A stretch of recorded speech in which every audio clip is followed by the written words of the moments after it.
Yes, Prabhu. Yes, Prabhuji. Okay, so see, today we are discussing from this verse of the Gita, this particular theme, where the Gita talks about how various emotions, whether it is pride, whether it is, when someone is very successful and victorious, then one can become very proud. And consequently, uh, when someone is defeated, then they may be very morose, etc. Right? So Krishna does speak about it in several places in the Gita that these kind of emotions have to be tolerated. He does speak about it, right? We all are aware of that. Okay. However, what is our lesson based on this? That means, are we going to tell people that, hey, look, if you so suppose, let us say someone is repeatedly failing in life, okay, or and he is coming to us for some solution or something. Okay, there is the philosophy of Gita, correct, that talks about the need to tolerate the emotions. But the purpose of all this philosophy of the Bhagavad Gita is not to stop over there, not just to tell that, okay, so you just have to tolerate the misery and be like that. No, the point is that one has to be successful ultimately, right? Because it is success only that will change a person's life. So, for example, a poor man, his life is going to be changed only when he has resources with him. If he doesn't have resources and he comes to someone, we cannot quote the Gita and say that, hey, look, you have to just tolerate this misery somehow, okay, and be situated like that. No, we cannot. So the point that we are trying to drive home, which we will emphasize in various ways, and we will connect it back to the Gita also, why the Gita is speaking like this then, is that success achieved through the senses in this world is also very important, and that has a value. Okay, and then comes the emotions, okay, the feelings associated with it. Okay, so just to make the point a little bit more clear, um, there is success in one's effort and there is failure in one's efforts. Okay, success can lead to pride and failure can lead to being discouraged or morose. Okay, so please remember, success and failure are related to the action in this world, and pride and discouragement are related to the feelings that come out of it. If someone is successful, he can become proud, and if someone is repeatedly failing in life, they can become morose. So, so on one hand, there is success and failure in action. On the other hand, there is the feeling, which is an outcome of the success and failure, which is either pride or being morose and discouraged. Okay, so now so these two are interconnected. You can't separate them. Okay, so when there is repeated failure in a person's life, he will be very, very discouraged and morose. And if there is repeated success in a person's life, he can get proud. So now what is happening is, what is it that we are going to give importance to? If you see, the philosophy of the Gita in a way talks about the emotion, saying that don't feel proud, tolerate the duality. So sometimes you may feel proud, sometimes you may feel morose, but tolerate that and so on. But at the same time, behind this emotion is the action that leads to success or failure. Okay. And it is basically Anyonya Ashrita. Anyonya Ashrita means it is interconnected very deeply. Okay. So the whole point that we are trying to understand here is that the purpose of, so what is the purpose of the philosophy of Gita?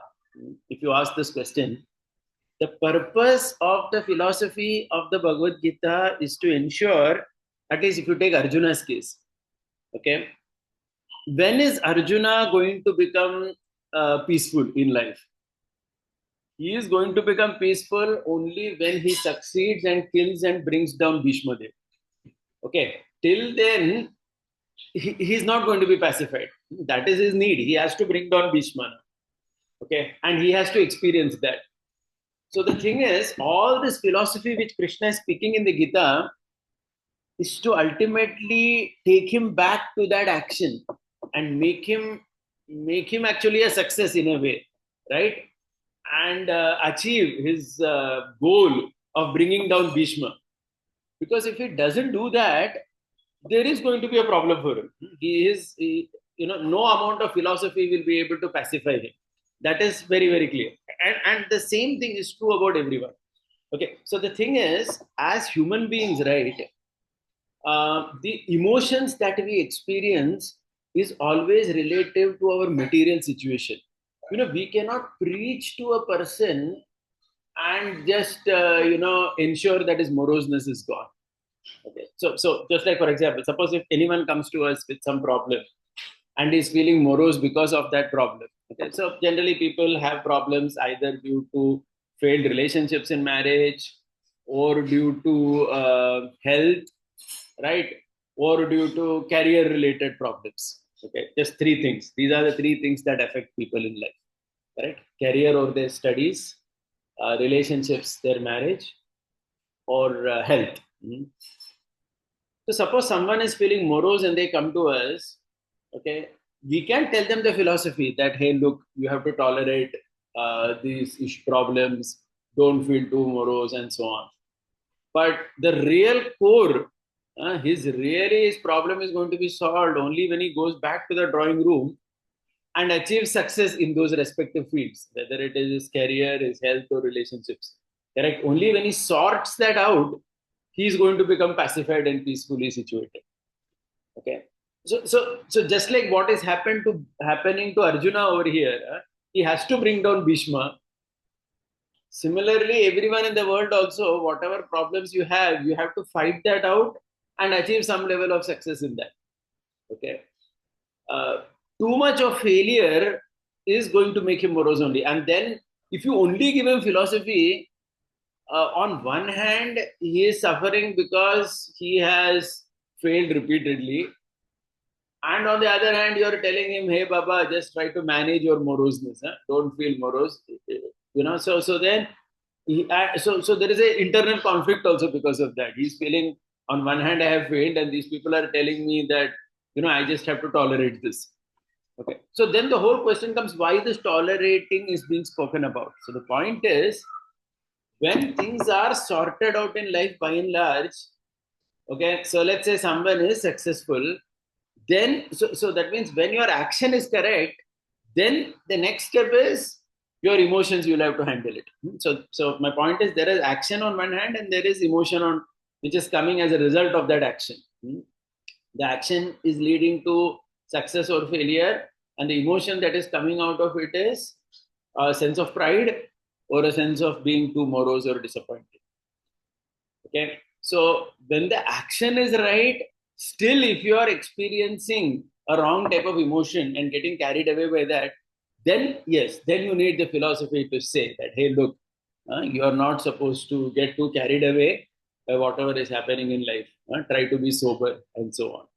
Okay, but if the life and the action only is messed up, okay, then only the philosophy to tell people to handle their emotions is not going to help them. Okay, so that's the point we're making. Now I'll take a contrasting example and then come back to this. If you take the Bhagavatam, for example, right? So there are stories, for example, of let's take a very extreme example. Let's take the example of Avanti Brahmana in the 11th canto.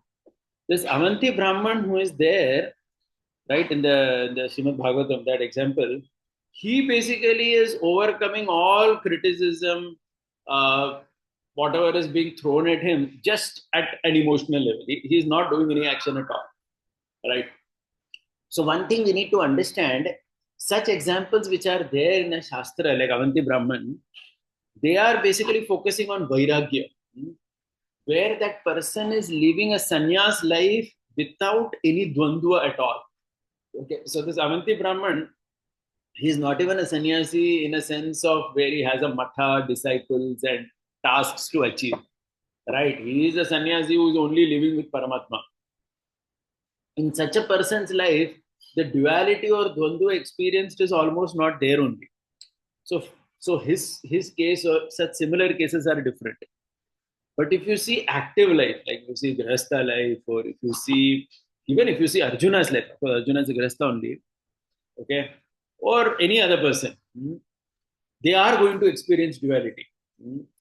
And the best way to handle that duality is to ensure that their material well-being is there.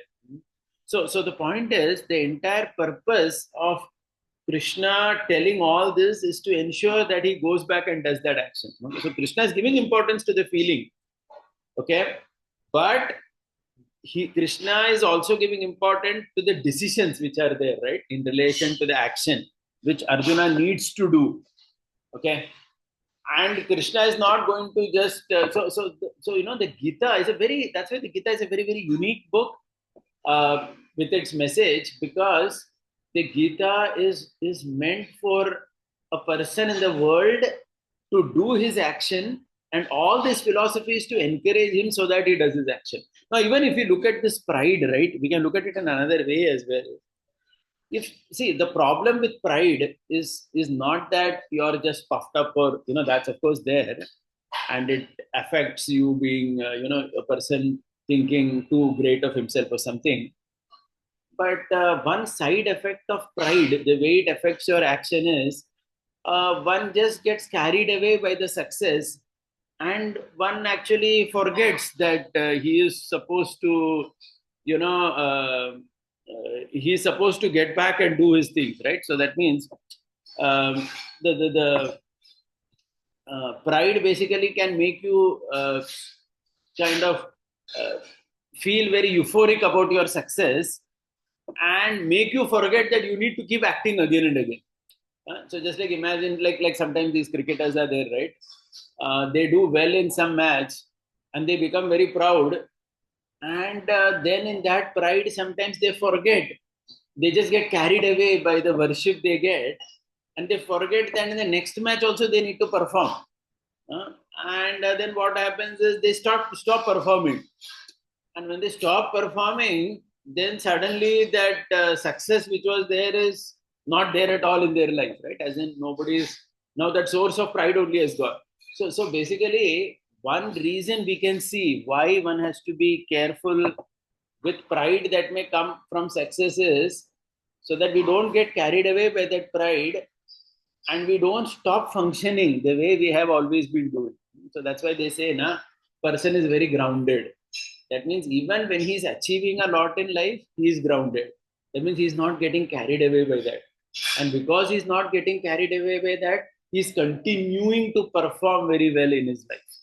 Correct? So this is also a very important perspective as to why one must handle one's emotions carefully and not get carried away by any of these. Right? So if you see carefully, the entire Gita is like this only. Like, let's take another example in the Gita. If you see in the 12th chapter Bhagavad Gita, Krishna talks about Aniketa Sthiramapi. One of the qualities he says is Aniketa Sthiramapi. Aniketa literally means one who does not have a house. But is Krishna talking literally about not having a house? Certainly not. Krishna is actually talking about not being very obsessed with the house that you have. Not getting carried away by the beautiful house that you have. Okay, so house has to be there, and you must not get carried away by it. Okay, so when we see these qualities in the Gita, right, when we see all these emotions in the Gita being spoken, but should not come to the wrong conclusion. Okay, so the wrong conclusion is when we hear repeatedly in the Gita, for example, that one should not be proud. The wrong conclusion one may think is success is not important. Because one may think, the Gita is telling I should not be proud. What causes pride? Great amount of success causes pride. So let me not bother too much about being successful. So is that the lesson of the Gita? Absolutely not. Right? Because as I said earlier, you have to have success and then not be proud. Okay? It's not that you fail repeatedly then what will happen is you have the opposite of pride, which is moroseness, which is being depressed, which is feeling very low about oneself. And that is not humility, right? Humility is an altogether a different thing. Okay, that is as terrible as pride, or in fact, it can even be worse than pride, because a person may feel completely demotivated and feel suicidal actually, right? So similarly, if you see Aniketa, okay, the other example that I'm taking from the Gita, Aniketa Sthiramapi, right? It is basically to tell a person that, hey, look, don't get carried away. My whole point here today is that the philosophical solution that the Gita speaks about, the philosophical perspective, that directly doesn't solve a person's problem, because what one has to do is one has to first of all sort out their action properly and then ensure that one stands by that philosophy. Okay, so that philosophy is important, but it is on top of the action. It is not canceling that action. Okay, so for example, suppose somebody doesn't have a house and is already very troubled because he's living in a rented house and is troubled by the landlord or something. And such a person, if he comes to us and we tell him that, hey, look, Gita talks about Aniketa, a yogi's characteristic is that he is not having a house or something. Then on one hand, what will happen is he already has the trouble of not having a house, which is causing anxiety. On the other hand, when he hears the philosophy that you should not have a house to be a yogi, he will feel, oh my goodness, I'm not able to handle the philosophy also. So on one hand, he is not able to handle his actual life situation, and on top of that, he is not able to handle the philosophy also. So he may start actually feeling very guilty. Just like to give a third example, like whenever someone is suffering due to something, suppose somebody is having, someone was cheated, etc., and landed in some kind of a trouble and is looking for justice. We can never tell them karma is a solution, right? We all know that. Someone is some gurukuli or anybody, somebody was cheated or exploited by someone else, and they come looking for justice. We cannot give karma as a solution, correct? Then what will happen? There will be two problems. One is, in his mind there is this abuse that is going on because of which he is troubled. And second thing is, you are bringing in another equation called karma and bringing a past life of which nobody has any clue, basically. Correct? So the whole point is the Gita is talking these philosophical realities, okay? But at the same time, Krishna is constantly reminding Arjuna that he has to go back and sort out the action as well. Okay, the philosophical realities are not an escape route, okay, where you ignore that action itself and just be satisfied by hearing all this stuff, right? So for example, Arjuna, coming back to Arjuna's example only, Arjuna can never think that I will not fight Bhishma and I will just tolerate the duality of living in the jungle. No, that's not going to solve his issue. He will have to bring Bhishma down. So whatever has to be done, he will have to do only. So this has to be emphasized. So this has to be in our background when we read Bhagavad Gita. Otherwise, what could happen is we may kind of get lost in the philosophical part of it, forgetting that there is an action which is so much emphasized by Krishna throughout, and ignoring that action, just trying to rely on the philosophy to feel a soothing sensation or something is not going to help anyone. Prabhuji, repeat the sentence. You were lost in between. One second. Yeah. So what I'm basically saying is, one cannot. So one cannot think that I will compromise on the action itself and just use the philosophy and feel happy for myself. No, that's not going to happen. Huh? Like, just like with Arjuna also, he will have to bring down Bhishma. Okay, so that's the point here. So similarly, anything in Gita, if you think about it, so many other things also. In fact, we have said this also previously. Just like, for example, in the 15th chapter of Bhagavad Gita, Krishna says that he is the digestion, right? Aham Vaishwanaro Bhutva, he says. I'm the digestive fire in the in the belly of everyone, and I digest all the food that is being eaten. Correct. So the point is, only when one has good digestion, then one is not bothered about it, right? Then one can think about, yes, Krishna is there as a digestion. Okay, but if one's digestion is not good, then we cannot just tell him that, hey, you have to tolerate. No, he will have to first try his best to sort out his digestive problems. Otherwise, he'll always be thinking about the constipated situation of his. Correct. So the whole point is the Gita is talking all these things. I repeat again. So why is Krishna talking so much about pride? I made that point. Because pride has the power to make you celebrate too much and ignore your action. So just like, I mean, I'm going back to cricket because that's a recent example also in the Indian context. If you see many of the Indian cricket stars, right, they have performed in the past because of which they have so much pride and so much of position in society and everything, right? So much money they get and everything. And sometimes they get carried away actually because of that. And then they don't perform also. And when they don't perform, then it's a very difficult situation for them. Because on one hand, previously they have performed, because of which they got a lot of worship, because of which they become quite proud or about their situation. But now they are not performing. Right? So that's becoming very difficult to handle. Okay. In fact, we know Virat Kohli, he went to this Vrindavan Premanandji Maharaj or someone, and he recently took some blessings also. And then Maharaj also, he told him that, hey, look, you give a lot of happiness to people by performing well. He told him to chant the name of Krishna, but he also told him that you'll have to perform well. Okay. So it was a very, at least that guidance was quite apt. Because the thing is, ultimately, if you take the example of Virat Kohli only, he will have to perform. He will have to do his action properly, right? Because if he doesn't do that, he's going to feel more and more morose only. Okay. And if he feels that I cannot do this action only, then he'll have to do some other action. That means he may have to give up playing cricket, maybe be a commentator, be a coach, do something else in life. So the point is, every living entity will have to find some action which he can do where he can, feel some amount of success. This applies to everyone. Okay, even growing up children, why it is so important for them to succeed in their careers, etc. By succeed, I don't mean that everybody has to crack the same top exam, whether it is some IIT or UPSC or something. No, it's not like that. In some field, they will have to take where they are doing well and they're getting that confidence. Right? That's very important. That is why if you see in the Gita, at the end of Gita, what is the message of the Gita?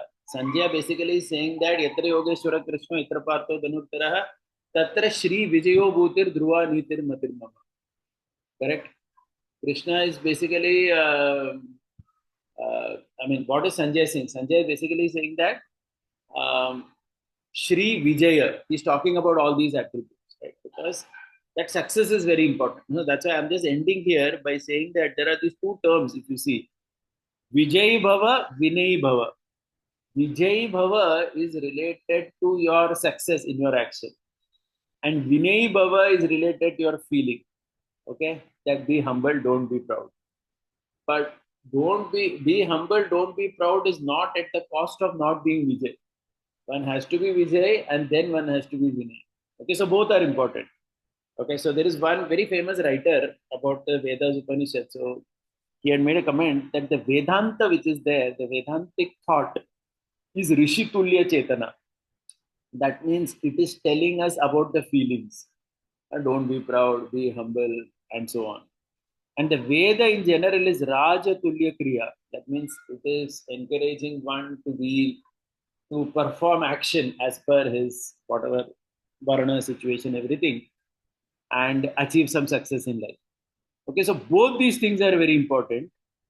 So the Gita in many places may appear to speak Vedantic language only because it talks a lot about emotion, but the underlying thread in the Bhagavad Gita is related to the fact that Arjuna has to become successful. Arjuna has to bring down Bhishma and Drona, though it may be uncomfortable for him to do so. And only then he can experience the right emotion. Without doing that, he is always going to be depressed. He's not going to be able to function in this world. And this applies to each and every person, right? So I think we'll end here and take questions. Yeah. Hare Krishna. Anybody with any question or comment on this?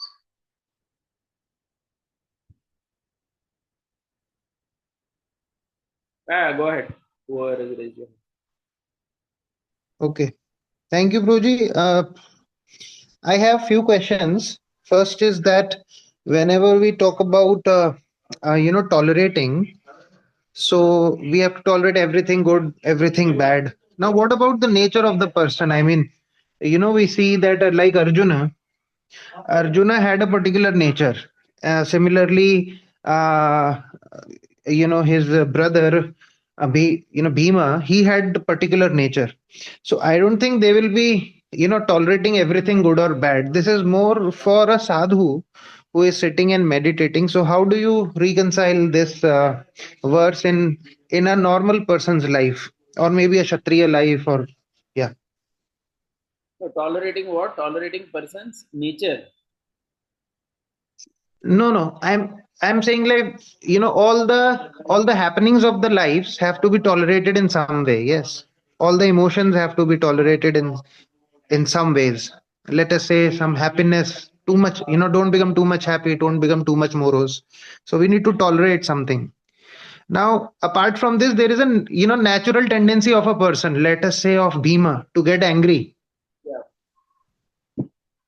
So how do we reconcile? I mean, whether he is tolerating, whether not tolerating. Some people, ask this also, that Bhima was so short tempered. So that means he's not tolerating his emotions. No, no. See, two things here. One is that everyone is work in progress. If you look at it from a sadhaka's perspective, first of all, this is to be applied to oneself, not to others.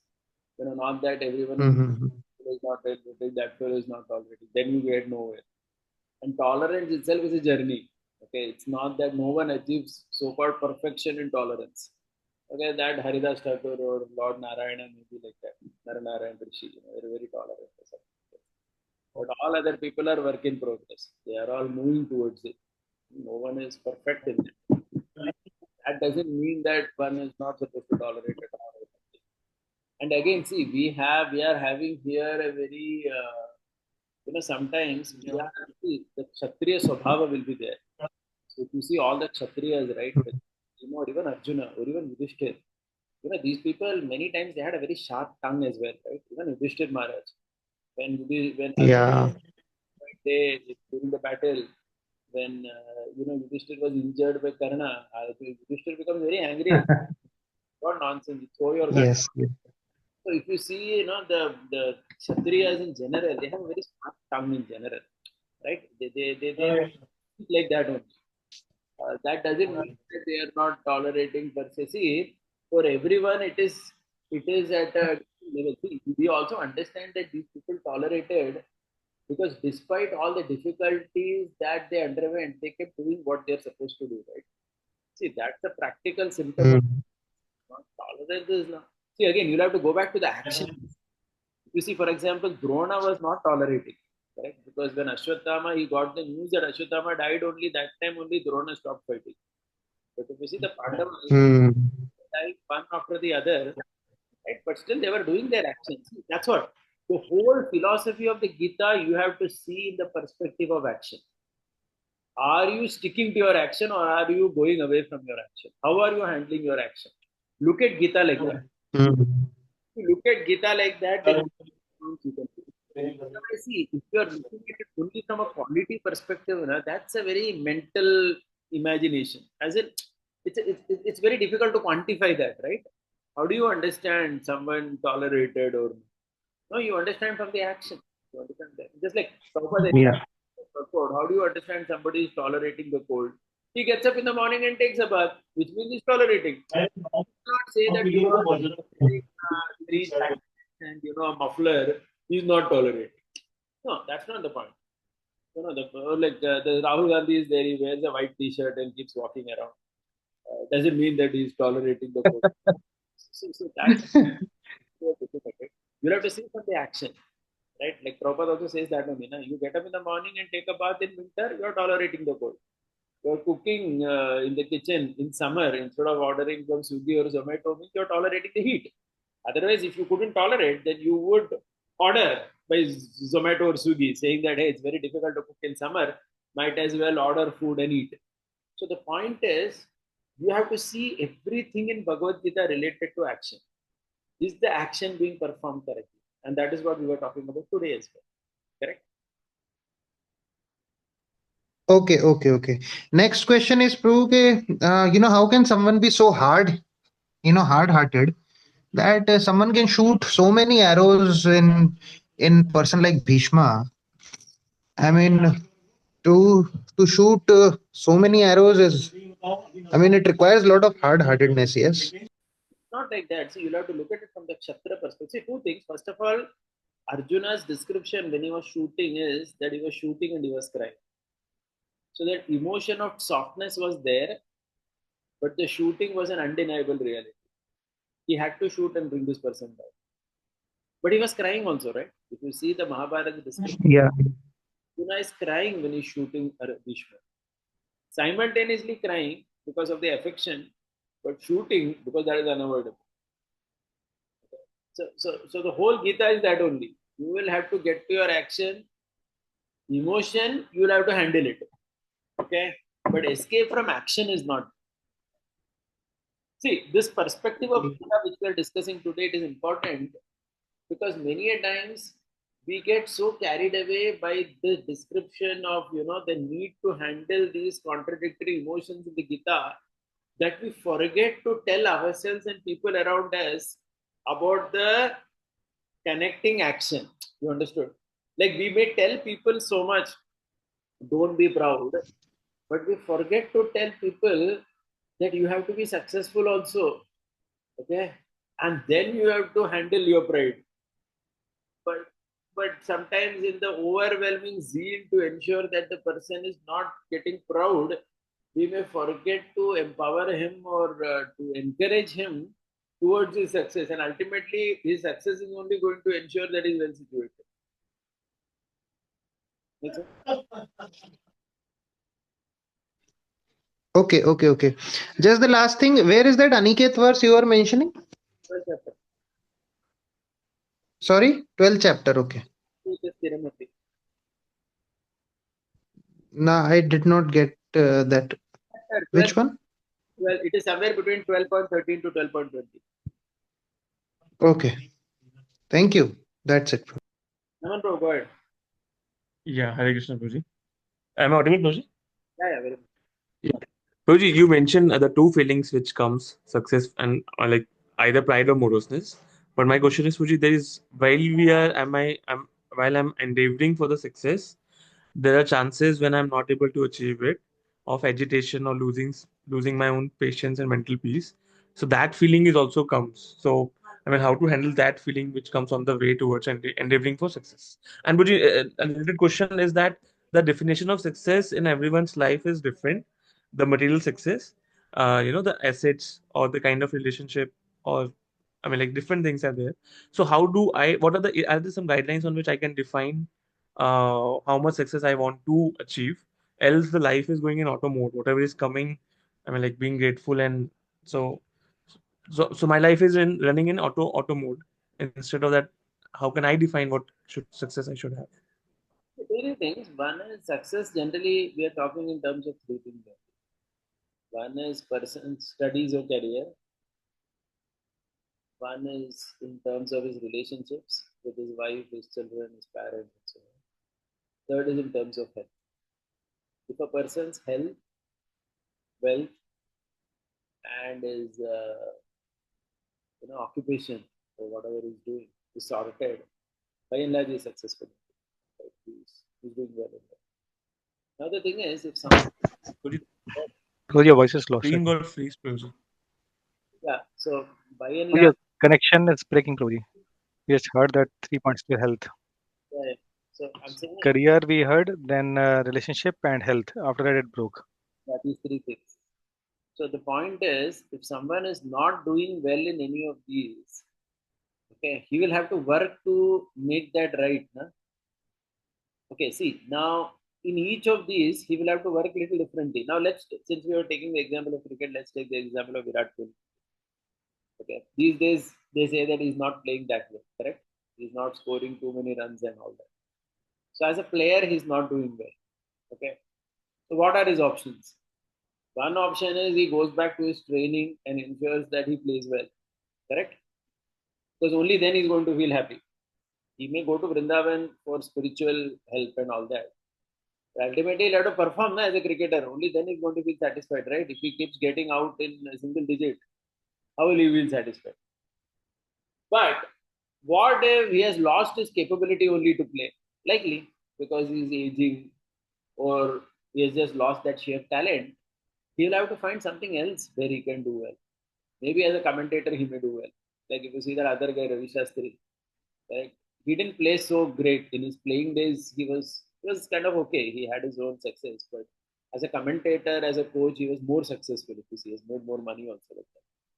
So the point is, if you are not succeeding or doing well in what you are doing currently, then you'll have to see if something else I can do where I can experience reasonable amount of success. Now see, so again, now that success, if you see, if you want to quantify it in terms of money or something, then again, right, I cannot compare myself with anybody and feel morose. Na? That means, see, because everyone, according to his particular capacity and if his satisfaction levels, he has to feel successful. See, it's a very personal feeling that, okay, I did my best at it, okay, and now I'm happy with this. Whatever it is, in all these three domains, health, relationships, and career and studies, etc.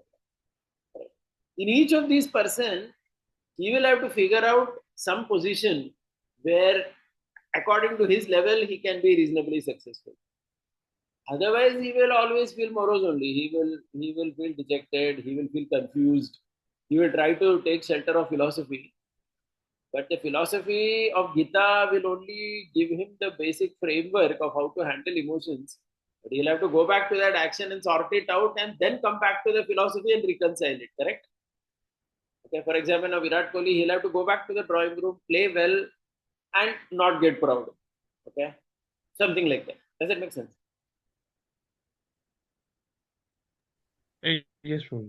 I got some answers. Yes. Thank you, Prabhu. Any other question? Ramadas? Hare Krishna, bro. Yeah, go ahead. Sridhar. Hare Krishna, Prabhuji. Dhanavad Pranam. Prabhuji, one is a point of view, and the other one is like a question. So when one is succeeding, then in the level playing field for success and failure also changes. So there is a level one of success, then one succeeds, then there is a level two which comes in.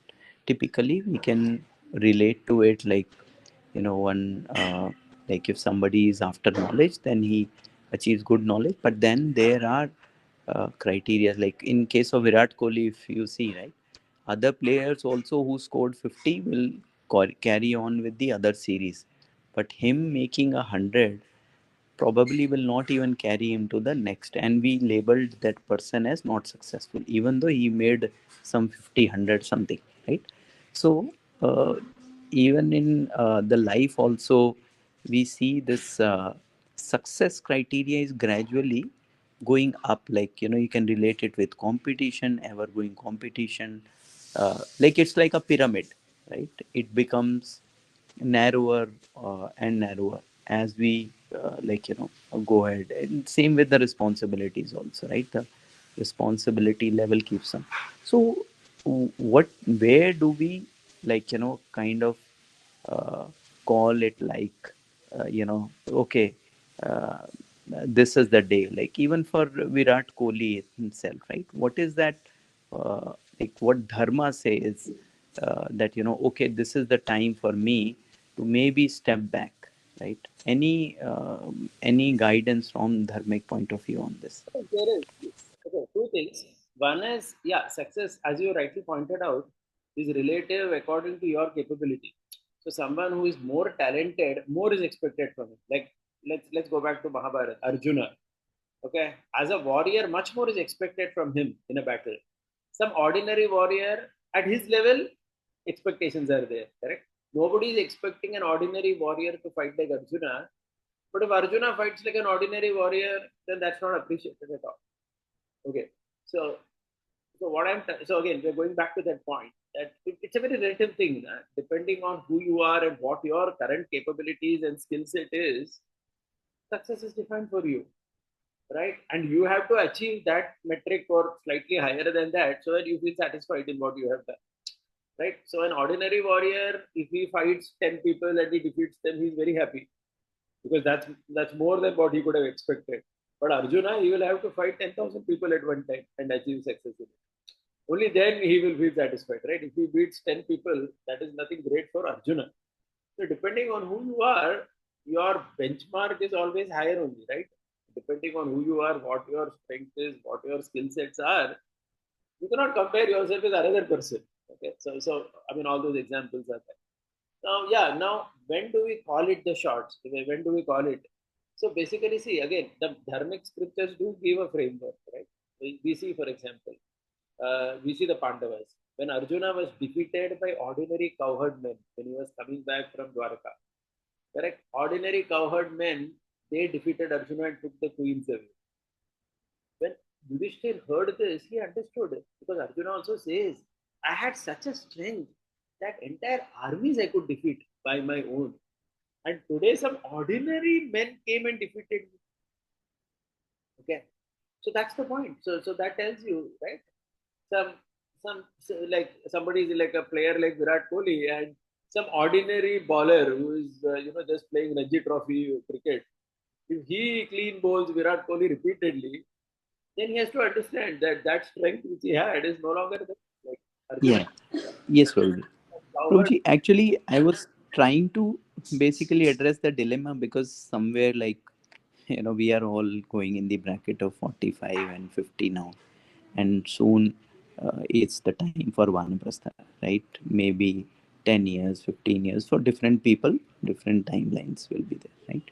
So, like, I know the responsibility, family responsibility, call it, but then there is another side of all of us, which is the professional side. Of course, at least for me, I'm not like, sweating it out or something, but we probably have to understand it. Like some people time it very well, whether, some great personalities, they time things very, very well, right? So, and some people definitely are not able to time it well. Like for example, the example you gave, right? Getting into a situation which is quite like embarrassing, and then understanding that it's the time for me to exit, right? So like that's where I was checking on whether it is the criteria that one is feeling sufficiently uh, I- uh, like he's still aspirational, still passionate towards his goal, still has that hunger to excel. What would be those things, like what we see from dharmic point of view and even from these great personalities as well? From that point of view, you'll have to see if somebody is able to contribute in a particular field, then he should continue. But if he sees that there are better people who have come up who can take over what you are doing in a much better way, then you automatically have become redundant. So it's better to realize that slightly in advance and quit. Like, I mean, let's take a political example. Advani in 2014, right? He should have got that point that in 2009 he was a prime ministerial candidate at the age of whatever mid 80s. But when Modi came up, he had to understand that he has to go back in the background, right? Well understood, Prabhu. I Younger, think that explains it. Yeah. younger person has come 20 years younger to you, who is certainly much more competent. So then your social contribution doesn't remain. Then why should you insist that you will only hold the reins? Okay, I was just speaking to one devotee professor. He's in one very big central government college. He's almost reaching retirement. So he was telling me, Prabhuji, he was telling that nowadays the new assistant professors who have come now in central government colleges, who are in their early 30s, he said these people are so sharp and they work so much, and they produce such good quality research content, etc. He said, I feel that I'm not able to do anything what they're doing. I'm a full professor, and these people are maybe just some assistant professor or something, but they are doing much, much better. So, see, in one sense, time also makes us redundant. No? Mhm. Young people people who come, like for Advani, Modi was 20 years younger than him, 20, 25 years younger, right? But then if you insist that you only should hold the power, then unceremoniously you get thrown out. But the great Correct, Prabhuji. Yes, Prabhuji. to realize it proactively, like the Pandavas realized. That's why that chapter in Bhagavatam is a very nice title. The Pandavas retire timely. No, that's the title, right? That Bhagavatam chapter.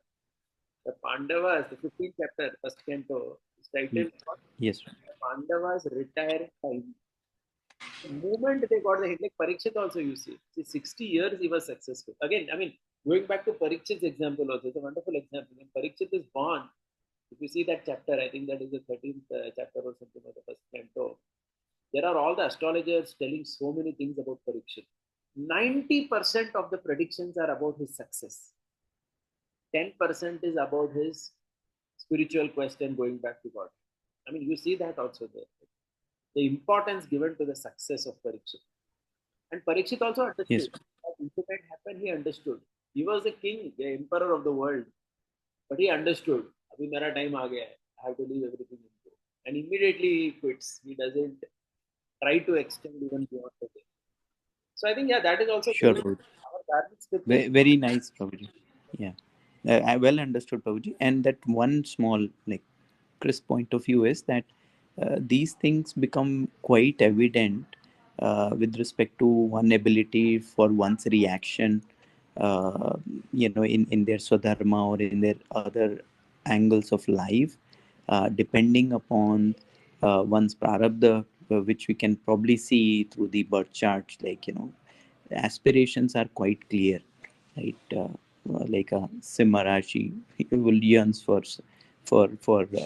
respects in the society, whereas like a Taurus Lagna, it's like aspirational for wealth, or Libra aspiring for justice, not only for himself but for the overall society. And Modi ji's example is a very good one, right? Scorpio in a very amazing way we can understand. So similarly, for like, I think for how one will react to these situations of success and failure, and whether one will be a phoenix or one will just withdraw, I think there are some good pointers which we can see from one's I would say birth chart as well. Hare Krishna. Yeah. Nitin Sharma, yeah, you want to say? Yes. Hare Krishna, Prabhuji. Am I audible? Yes, Prabhuji. Thank you, Prabhuji, for the wonderful class. I have also seen that video of the Virat Kohli and his wife. She was just telling to the Premanand Maharaj that she wants the Prema Bhakti kind of thing. And Premanand Maharaj, very nice word he has used, and I like that. He has used the Khel Seva, that it is the Khel Seva you are performing. And now a point is, although you have given previously also that we pray for the Nadharam Najanam, that these are the for the Paramahansas and not at our level. So at spiritually we are all seeing all these things, but materially inside we have to be motivated to work very, very hard for the point of the success to get. Otherwise we will just doing the needful and not getting the so much results. So inside we are praying for such things, we are spiritually developing, but outside, like a material world, we have to be very performing. So like the Saurabh Prabhu was asking, suppose if we are doing the more spiritual activities, so spiritually we are growing, but for performing more at the material platform, we have to give more time for our material work. Only then the success will come. So all this domain, how to get it. And the second point is that you are telling the 3 points: career, health, and relationship. But sometimes we see that even by working very hard on one part, suppose if one is not, sometimes one is not able to good at the career only or financial level only. Sometimes health goes so down that by taking treatment of the various pathies only one does not get, or in the relationship one does not success only. So here the point of the karma comes, and how to balance all these things. Yeah. Two, three things. See, first thing is the prayers that you said. See, this Nadanam, Najanam, I'm not saying that this is only for Paramhamsas or something. It is for us also.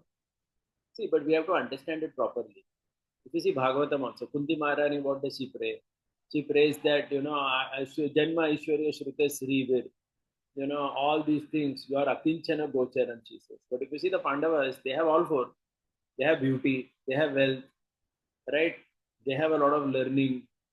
Uh, all those things they have actually, right? They have good family, everything is there. So the point is, externally you work towards getting all this, but internally you have a mood that these are all Krishna's. Nothing is mine. I'm just working in society where these things are all coming, where I am kind of like a tenant owning all this just for his satisfaction. See, that internal mood is also important, but that doesn't mean that that internal mood is reflected externally where you actually think that you have to be poor, right? Like the Pandavas, Arjuna is called Dhananjay, right? So you see, externally they're working towards all four, but internally they're genuinely feeling. See, it's not that it's a hypocrisy or something. Internally they're genuinely feeling that they're genuinely not getting carried away by any of it. See, that's the point. And so that is what is expected from everybody, correct? The external success and the internal feeling. That internal feeling is not supposed to come because of a lack of external success. Not that the Pandavas are actually poor whole life or without any strength, and anybody comes and beats them up and they're feeling internally, oh Lord, we're so fallen, so useless. No, not like that. Externally, they're supposed to be the Pandavas only. But internally, they're supposed to have that feeling, and this is applicable to you and me also when we say Nadanam, Nadanam. Right? So those statements are all valid only. That is our internal prayer. When you sit to chant, you are supposed to feel that I have nothing. Okay, oh Lord, you are the only person I have who can satisfy me. That feeling should be there internally when you chant Hare Krishna. But after the chanting is done and you get back to work, then you have to do it the way just like everybody does, right? You cannot at that time say that I don't want any of this. No. So it's an amazing. It looks to be contradictory, but that is what the scriptures. That's what maturity means to handle. Correct. This was the first part of what he was saying.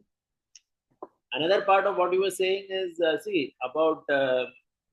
so that's why now there has to be a balance between all these three. Okay, success in relationships, success in health, and success in career. All three are important. That's why, see, if you see all these this L&T chairman recently said, 90 hours one should work, and work on Sunday also. What is the use of staring at your wife? He said. I'm sure all of you know that he became very famous. It is foolish because he has overemphasized on one thing: success in career. He has forgotten that there is a relationship also a man has with his wife. He's supposed to spend some time with her and family also. It's not just about working. And at the same time, it's not that you are just with your family and enjoying so much that you are not working only. Correct? In young age, one has to work a lot, without a doubt. In fact, to some extent, I have, because I'm in HR these days and I deal with a lot of fresh careers, I'm pretty much convinced that at least what Narayan Murthy says, in the sense that in the young phase of one's career, between 20 to 35, person has to work 50 to 60 hours minimum a week. Otherwise, in today's world, he will be nowhere. कहीं नहीं जाने वाले वो आगे. Right? See, so that he'll have to balance. Now then, about spiritual also. See, what happens now? It is not about the quantum of time that is important. It is the quality of it. Right? So suppose a young student is there, okay, who is studying in college, etc. Your son only is there, let us say.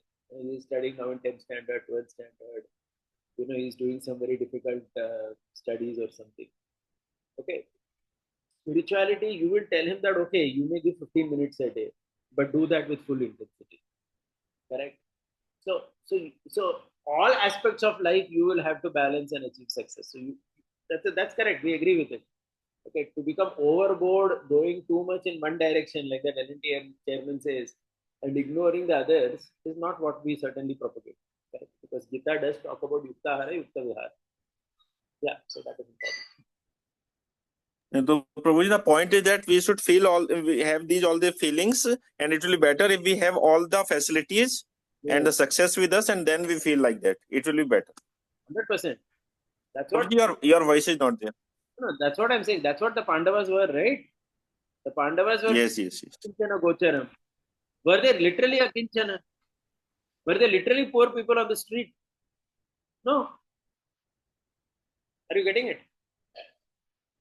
Yes, Prabhuji. Prabhuji, in the initial years of our Krishna consciousness, at least for my case, so I have heard generally that all things belongs to our karma of the previous time, and we were getting the philosophy like that, and we were absorbing. But now, hearing after your lectures and these recent commentaries by Ramanacharya ji, and now the concept of the karma has come up like that. But still, we see that our previous life karma and destiny point of things, they have a major role to play. Suppose, for example, you have given the example of Modi ji, but our Manmohan Singh was not destined to be the prime minister, had not worked in that direction whole life, but he was destined, so he had become at the particular point. A particular point hit at some time and things happen. For example, IITian Baba, he had become famous like that only. So, matlab, point is that destiny has its a major role for that. That's correct. But destiny is something that you do in reflection. You don't plan according to destiny. You don't know what's your destiny. Yeah. Yes, sir. And the last point is that Saurabh Prabhu was telling, you are telling about the retirement. That was for the top post for the prime ministership and all. But at our level and all the like APJ Abdul Kalam ji, although he was not able to become the prime president second time, but he was contributing and he was doing the activities what he like of teaching and like giving lectures up to the last moment of his life. So although we are not fit for one type of thing, like Yeah. example of Advani is typical leadership example of the prime ministership, but at our levels and all general, so we can contribute in not in that level, we can contribute in some other levels, and Sure. like that we can do. 100%. 100%. Yeah. Like you're an Ayurvedic doctor. Okay, Prabhu. Also, not Yes, Prabhuji. Yeah. Is it Damodar? Prabhuji, Prabhuji, your voice is lost. What you're telling? Ayurveda? No. Who is Damodar? Prabhuji, I am there. Damodar Shumdas. Hare Krishna. Haribol. Am I audible? Prabhuji, quick two questions. I understood the topic very clearly and nicely. That action and the emotions. Emotions are important, but the action के बाद में होना चाहिए.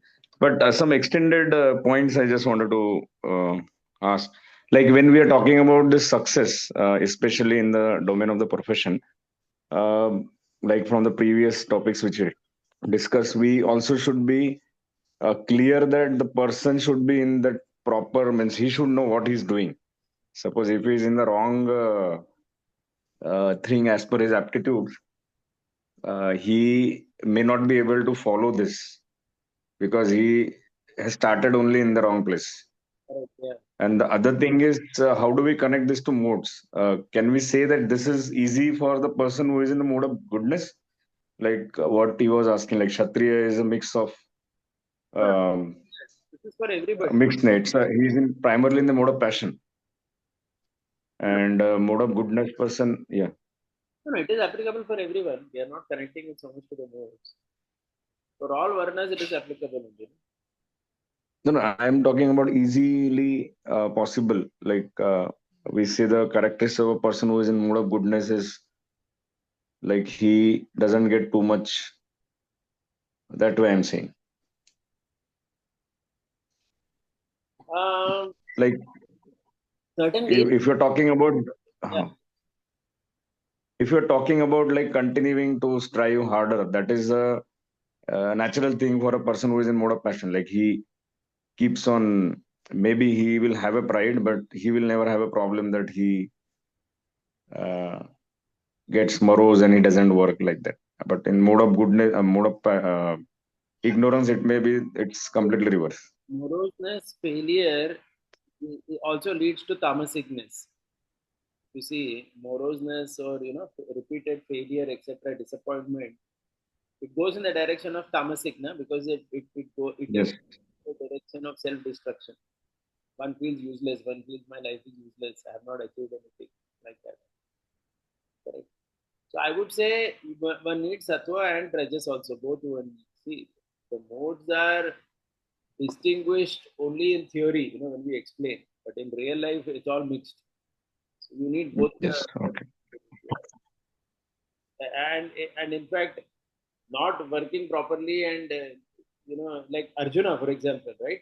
If he doesn't fight Bhishma and Drona, he's going to feel morose and dejected, which is taking him in the direction of tamasicness.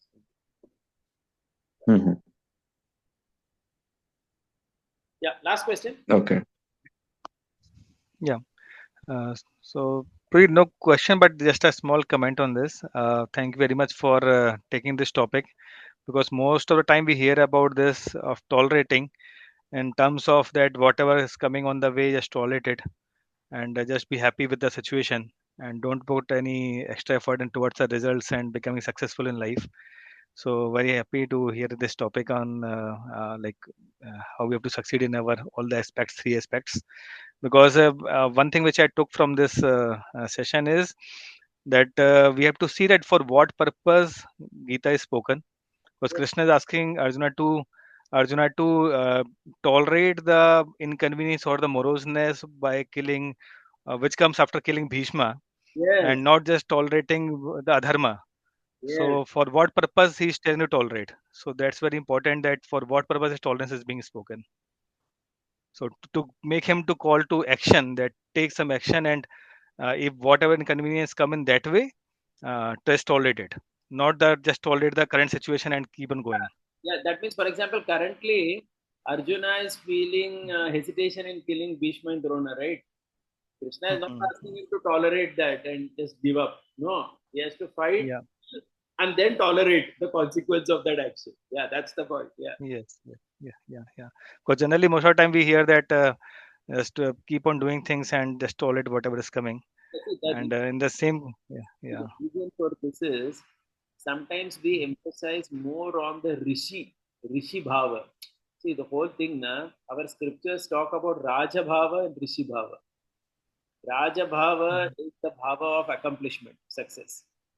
Rishi Bhava is Mhm. Vedantic Bhava, the feeling, the orientation towards things, how you handle success, how you handle defeat. That is the Rishi Bhava, Mhm. the Vedantic mode, correct? But see, so Mhm. we need both. That balance has to be there. So many times we may somehow emphasize more on the Rishi Bhava in the preaching, because Mhm. of which one may feel that the Raja Bhava is not important. Arey, no, Baba, you have to first be a Raja and then you have to be a Rishi. Correct? You have to first Mhm. be a Raja, as in Raja doesn't literally mean a king in the sense, in whatever domain you are, you have to achieve like a Raja in that, right? You may be a Brahmana, Vaishya, whatever you are, Kshatriya. And then you have to achieve that Rishi-ness. And in fact, if you see now, Prabhuji, even in spiritual societies, while talking about Vedanta and Rishi Bhava, we ultimately talk about Raja Bhava only. Na? Like, for example, now book distribution was there. The whole thing is about the score, correct? Who gets that? Yes. Who gets 1 lakh books? Who sells 50,000 books? Who does 20,000 books? Which temple has done maximum books? They get an award, they get a recognition. Mhm. So the fact is that while we are talking about Rishi Bhava, we are actually awarding people or recognizing only the Raja Anis, correct? So Yeah. there only. But then we feel that we sometimes we may restrict that only to so-called spiritual seva or something. But if you see the Gita, it is broadly talking in society, correct? It's Mhm. enlarging the scope of that success in everything that we do, Mhm. correct? Not only in Yes. Yes. your seva, but also in your family, your career, your money, your health, in everything. Does it make sense? Yeah. Yeah. Yeah. Yeah. Generally, we also speak of tolerating the urges and tolerating the inconvenience for pleasure of for Krishna. But when we see that Prabhupada himself writes about choosing the right ashram when we have crocodile and Gajendra pastime, that because he was in the wrong field, if he would have just tolerated, Prabhupada suggested he could have tolerated the inconvenience. But Prabhupada said he's in the wrong place. So change the field. So the purpose has to be like that for what purpose we are tolerating, it has to be done. Yeah. Thank you, Prabhuji. Thank you very much for this wonderful insight. Yeah, Pruj, just the last thing. How do you see this Varnashrama setup being, tried, like, Vanaprastha? Because knowing you and reading from you, I don't think you have you have too much of soft corner towards taking up vanaprastha. Huh. So It's not about my having a software. It's a Shastric statement. See, we have to understand that in the right perspective. One thing is, hmm, Vanaprastha means you have to keep contributing, right? But you have to find some area where you can contribute. In that also, you need success. Okay? And do that. yeah. Correct? It may be anything. It may be guiding people. It may be, correct? You see, you're just changing the domain of your action. Instead of working predominantly in a place where you're making money, perhaps you may work in some other area, but you need success in that also. See, these principles will apply there also. But just that in Vanaprastha or in that order, more the internal the feelings there will get more prominence. That I will agree. That is the emotion part. Okay, action, it's not action centric so much. It is more controlling your feelings, your urges, and all. You see the Vanaprastha as per Shastra. One thing is, some terminologies are such, we cannot exactly implement it in today's world. You see, Vanaprastha description in the Bhagavatam, in the Shastra, it's a completely different thing. It's not at all as it is implementable. Okay, in today's world, what we're talking about Vanaprastha is just reducing one aspect of active life and getting to some other aspect of life. But contribution is going to be there. Hmm. So So, contributing more into the samaj Yes, rather than contributing more towards the personal family. like that, like that. And that also Okay. uh, And what about that also depends on a lot of things. What are your capabilities? How is your family situation? You cannot stereotype it again, right? Because correct? also it need not be like an aspiration. See, sometimes what happens now, I'll give you my own example. When I started Nityanand Sabha in 2005, I remember one of the first camps, one lecture I had was preparing for Vanaprastha, which I gave as a 30-year-old to 20-year-old students, which was completely stupid and meaningless. Because so what happened is the whole aspiration was stop the action. I think that emphasis on action was so de-emphasized in our own system that we thought that the whole goal is to stop the action, whereas the whole goal of the Gita is to make Arjuna into action. Okay, so one of organic, correct? Organic means it will come at a particular stage of life when that is needed. It is not that the other part of life was less important and that is successful only if you reach it. Look at the Pandavas only. How long they lived in this world? 125 years. Correct? How long they were Vanaprastha? I mean, because Kshatriya means only Brahmachari, Grahastha, Vanaprastha. Correct? They didn't take sannyas. Yeah, yeah. Pandavas were Vanaprastha only for the last few months of their life. Okay. Are you going to say that their whole contribution as Grihastha, which was prominently for 100 years, they got married at the age of 25, 30, let's say. Okay, initial 20, 25 years they were Brahmachari. Then 100 years they were married as kings. And last few months they were Vanaprastha. Which phase of life, according to you, was most important? You can't see. You can't over Yes. one aspect as if that was the goal of everything, that they should leave everything and go to the forest. अरे that वो आ गया उनके life में एक stage पे, लेकिन बाकी important था ना उनका. When we are talking about Pandavas, we are talking. See, everyone is like that. If you see the Bhagavatam, also all the other characters. Parikshit Maharaj, he lived for 60 years. Last 1 week, he heard Bhagavatam from Shukadeva Goswami. Okay, so are we going to say that? Of course, we value his, hearing from Shukadeva Goswami 7 days. But are we going to say that 60 years as king was not important? Or it was like somehow jaldi khatam karo yaar aur aage chale jao.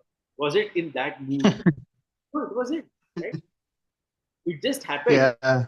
It just happened that the shrap came and whatever, you left everything and went. Perfect.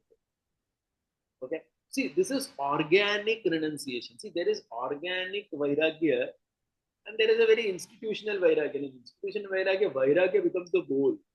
In organic vairagya is not the goal. The goal is action only at every stage. But at some point of time, yes, you need to understand that you need to shift your priorities and move in another direction.